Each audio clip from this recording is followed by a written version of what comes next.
નર્મદા પરિક્રમા 29 માર્ચથી 27 એપ્રિલ સુધી ચાલશે। આજે આ પરિક્રમાનો 19મો દિવસ છે। જો કે હાલ ઉનાળાની કાળઝાળ ગરમી પડી રહી છે, ત્યારે હવે ભક્તો રાત્રિ દરમિયાન પરિક્રમા કરવા આવી રહ્યા છે। સાંજે 7 વાગ્યાથી રામપુરા મંદિરથી પરિક્રમાની શરૂ કરી ફરી રામપુરા કિરીમકોડી ઘાટ પર આ પરિક્રમા પૂર્ણ કરે છે। રાત્રિ દરમિયાન પરિક્રમા કરનાર ભક્તો કોઈ તકલીફ ન મળે તે માટે તંત્ર સજ્જ છે।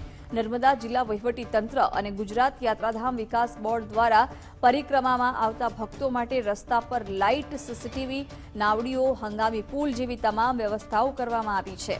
નર્મદા જિલ્લામાં હાલ મિની કુંભ મેળા જેવા દ્રશ્યો રેવાના તીરે જોવા મળ્યા। માં નર્મદાની પંચકોશીય ઉત્તરવાહિની પરિક્રમામાં હજારોની સંખ્યામાં શ્રદ્ધાળુઓ માં નર્મદાના તટે 21 કિલોમીટરની પરિક્રમા કરી ધન્યતા અનુભવી રહ્યા છે। બપોરના સમયે ગરમી વધારે હોય એટલે પરિક્રમાવાસીઓ રાત્રે પરિક્રમા કરવાનું વધારે પસંદ કરે છે, ત્યારે રાતે ખૂબ ભીડ થતી હોય છે।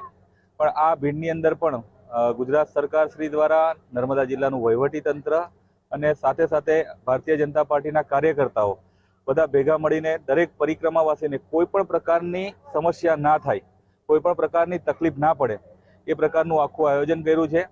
ભારતીય જનતા પાર્ટી તરફથી 2 જગ્યા પર સેવાલય ચાલુ કરવામાં આવ્યા છે, જેમાં ગરમ ગરમ નાસ્તો, ચા, વિશ્રામ કરવો હોય તો એની માટે ગાદલાની વ્યવસ્થા છે।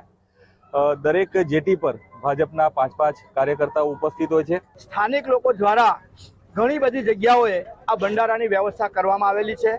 આ ભંડારાઓની અંદર જે લોકો આવે છે એ બધા જ લોકોને નિઃશુલ્ક સેવાઓ આપવામાં આવે છે। રામપરા છે, માંગરોળ છે, ગુવાર છે, સામા કિનારે રેંગણ, વાસણ બધા જ જગ્યાએ આ ભંડારાઓની સગવડ કરવામાં આવેલી છે અને લોકો એના લાભ પણ લેતા હોય છે। ગરમીનું પ્રમાણ વધી રહ્યું છે એટલે પરિક્રમાવાસીઓ રાત્રિનો સમય વધારે પસંદ કરે છે, એટલે રાત્રિના સમયે ખૂબ મોટી સંખ્યામાં ભક્તો પરિક્રમામાં જોડાય છે। અમારું જે આ ગ્રુપ છે એ તમામ ભક્તોને કોઈ નિરાશ ન થાય એ માટે સેવાના ભાગરૂપે અમે જમવાનું છે, નાસ્તો છે, ચા છે અમે પીરસી રહ્યા છીએ। કોઈ નિરાશ ન થાય એ અમારો આશય છે।